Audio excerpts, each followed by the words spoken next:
here to present about Zero Waste Miami. We're a little bit younger than some of you, and we're a little bit behind in some areas in Miami. So I've loved learning from what's been successful in other parts of the world to bring here.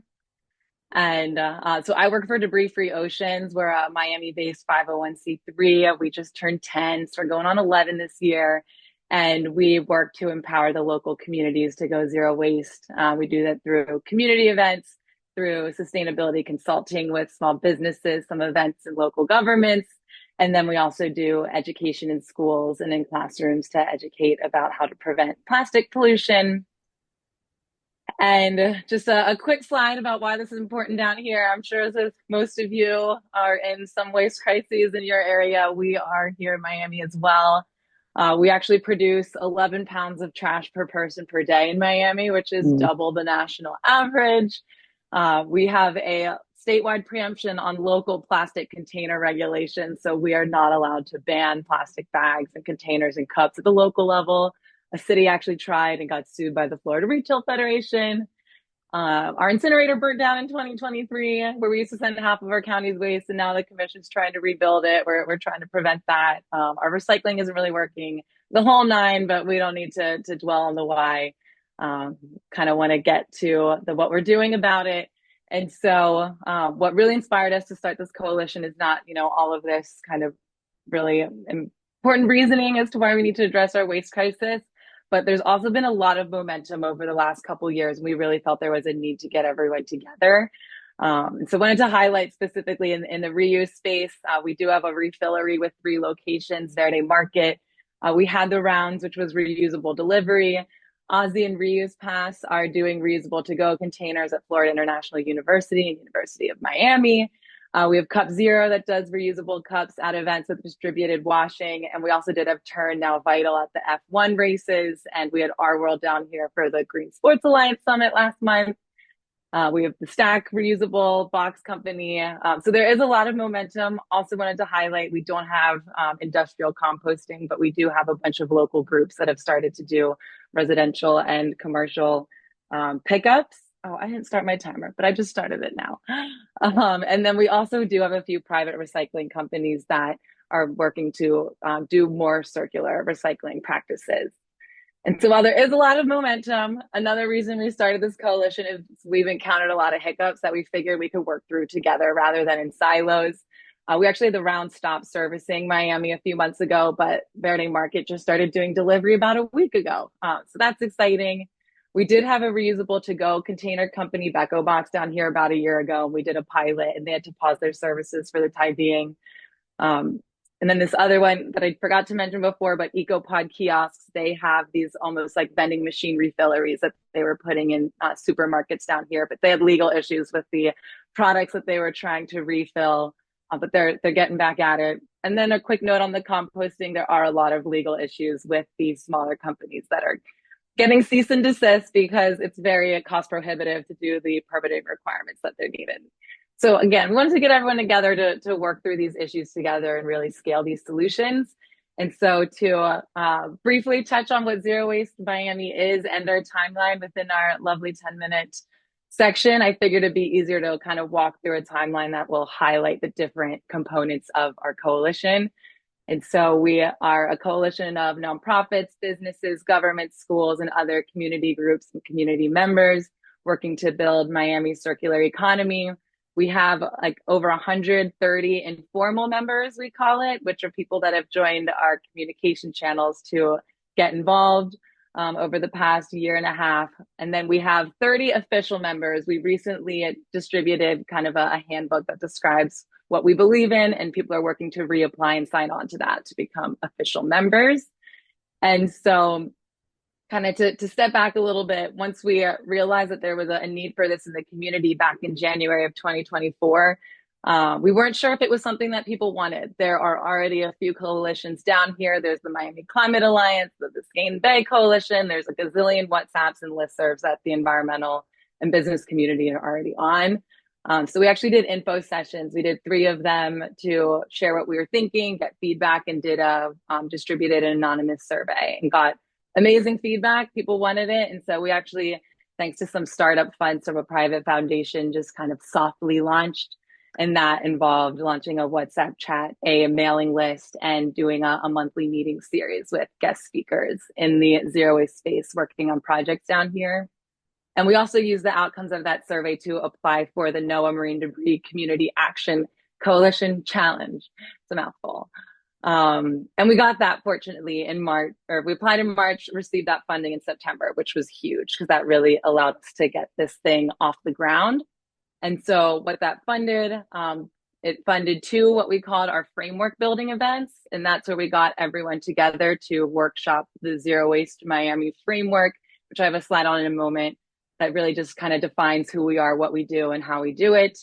And after those events in December, we worked to synthesize the outcomes into a Zero Waste Miami handbook. And then what the other kind of big bread and butter of this funding is a workshop series to get the community together and come up with a waste prevention strategy that excitingly is going to feed into the county. Miami-Dade County is working on a zero waste master plan, and they really look forward to using this as they kind of do their stakeholder engagement process for that plan. So to dive into some of what I just touched on, the framework building events, they were awesome. We hosted two of them. They were at different times, dates, and locations to accommodate schedules. They were also hybrid, and we also allocated funding to increase accessibility. So we had funding for childcare, translation services, and also participation stipends where people could get $25 per hour for coming, as well as reimbursements for travel. We worked on and kind of co-developed our mission, vision, and guiding principles. As much as we could, we came with some ideas. For some things, they were more workshopable than others within, just 2 meetings. We also came up with our code of ethics, our decision-making and voting processes. We co-developed. We have some goals within the scope of the funding we applied for, but we co-developed some goals outside of that as well. And then another piece that was really important and helpful to work together on was our membership structure. And so we ended up creating this kind of 4-tier membership structure, and you have different access and kind of voting capabilities based on where you fall. And so our core members are people working on zero waste in Miami, and they have the voting power, they have access to all the channels and resources. And then we have an alliance, which some of you on this call might be interested in, where our alliance members are people working on zero waste outside of Miami, but are interested in coming to Miami. Or it can be people living in Miami that aren't necessarily working on zero waste, but are interested in working in other areas that are related to it. Then we have our government affiliates, which are local governments that want to work with us on advancing zero waste solutions. And then we do have an industry network because we do believe we need to collaborate with industry if we want to have this large scale change. I will say no one's in it yet, but we made a space for them once we're able to work on that. And so if you want to scan this QR code, you can dive into it's a bit long, my apologies, but our handbook.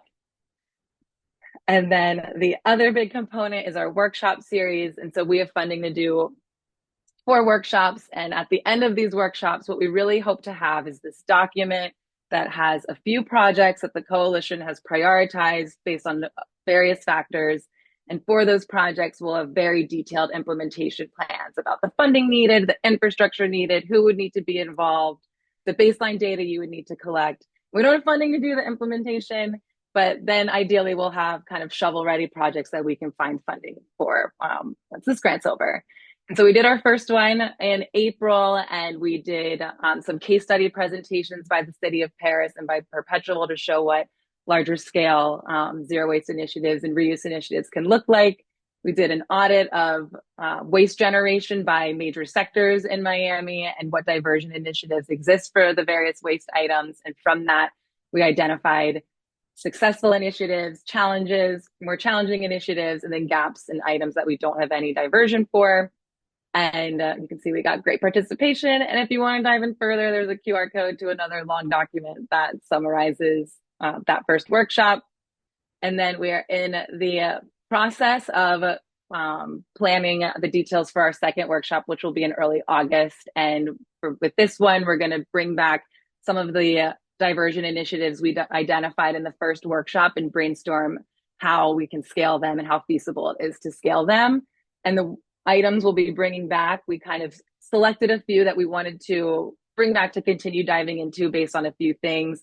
One based on the kind of where they fall within the zero waste hierarchy with a prioritization of reuse, refill, prevention.